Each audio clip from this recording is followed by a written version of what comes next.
Howdy, everyone. It's Reese, aka Bearman Prime, on this August 16th. Welcome back to my Read the Bible in a Year series. Thank you again for joining me. God bless you all.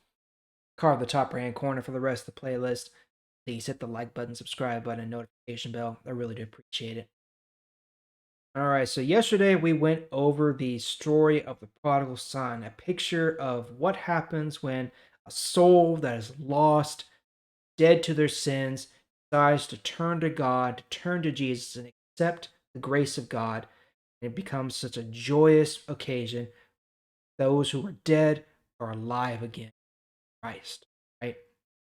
So now let's continue on there. Let's go back to the book of Luke and pick it up in chapter 16, starting in verse 1. Jesus said to his followers, "Once there was a rich man. He hired a manager to take care of his business. Later, he learned that his manager was cheating him. So he called the manager in and said to him, 'I have heard bad things about you. Give me a report of what you have done with my money. You can't be my manager anymore.' So the manager thought to himself, 'What will I do? My master is taking my job away from me. I am not strong enough to dig ditches. I am too proud to beg. I know what I will do. I will do something to make friends so that when I lose my job, they will welcome me into their homes.' So the manager called in each person who owed the master some money. He asked the first one, 'How much do you owe my master?' He answered, 'I owe him 100 jars of olive oil.' The manager said to him, 'Here is your bill. Hurry, sit down and make the bill less. Write 50 jars. Then the manager asked another one, 'How much do you owe my master?' He answered, 'I owe him 100 measures of wheat.' Then the manager said to him, 'Here is your bill. You can make it less. Write 80 measures. Later, the master told the dishonest manager that he had done a smart thing. Yes, worldly people are smarter in their business with each other than spiritual people are. I tell you, use the worldly things you have now to make friends for later. Then, when those things are gone, you will be welcome into a home that lasts forever. Whoever can be trusted with small things can also be trusted with big things. Whoever is dishonest in little things will be dishonest in big things too. If you cannot be trusted with worldly riches, you will not be trusted with true riches. And if you cannot be trusted with the things that belong to someone else, you will not be given anything of your own. You cannot serve two masters at the same time. You will hate one master and love the other, or you will be loyal to the one and not care about the other. You cannot serve God and money at the same time. Verse 14. Pharisees were listening to all these things. They criticized Jesus because they all loved money. Jesus said to them, "You make yourselves look good in front of people, but God knows what is really in your hearts. What people think is important is worth nothing to God." Before John the Baptizer came, people were taught the law of Moses and the writings of the prophets. But since the time of John, the good news about God's kingdom is being told, and everyone is trying hard to get into it. But even the smallest part of a letter in the law cannot be changed. It would be easier for heaven and earth to pass away. Verse 18.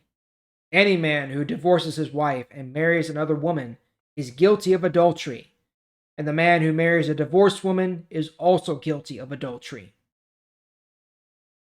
All right, so the first part there is talking about true wealth. What does it mean to have true wealth? It doesn't mean having a whole bunch of money. I can say that, right? So we have to remember that everything we have in this life is a gift from God.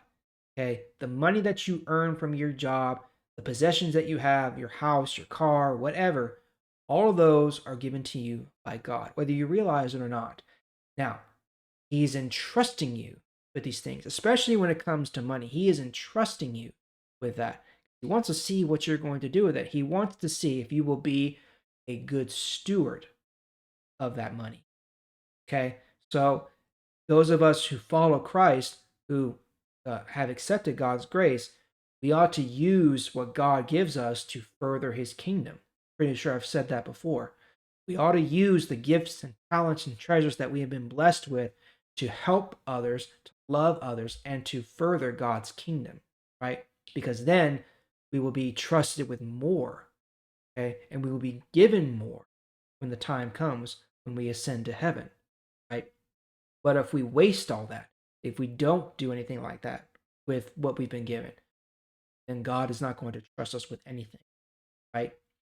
And then the very important part here is you cannot serve two masters at the same time.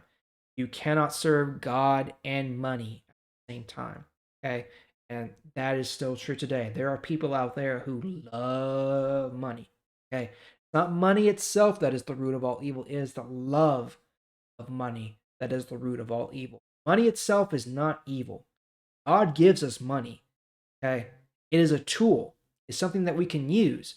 We need money to live. We need money to survive. We have to buy food and clothes and shelter for it. And we can use money to help others and to further God's kingdom. Okay.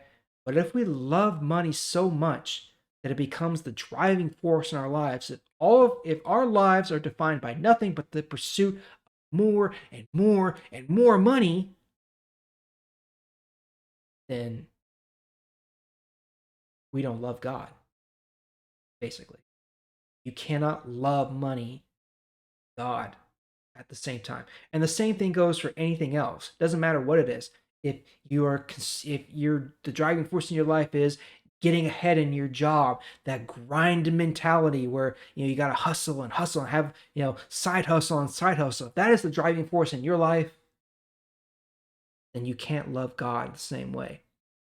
Driving force in your life is who who knows, the pursuit of fame and fortune, or the pursuit of, I don't know, women, or that next score, whatever.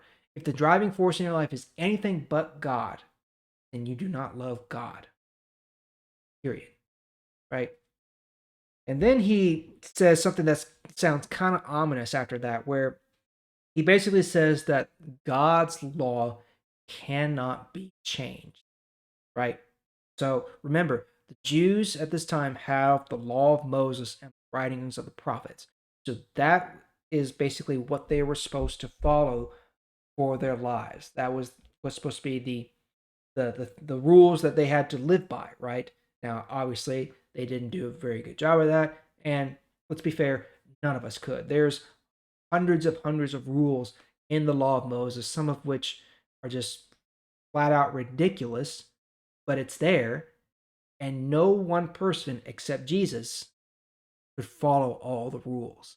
Okay, but it doesn't matter.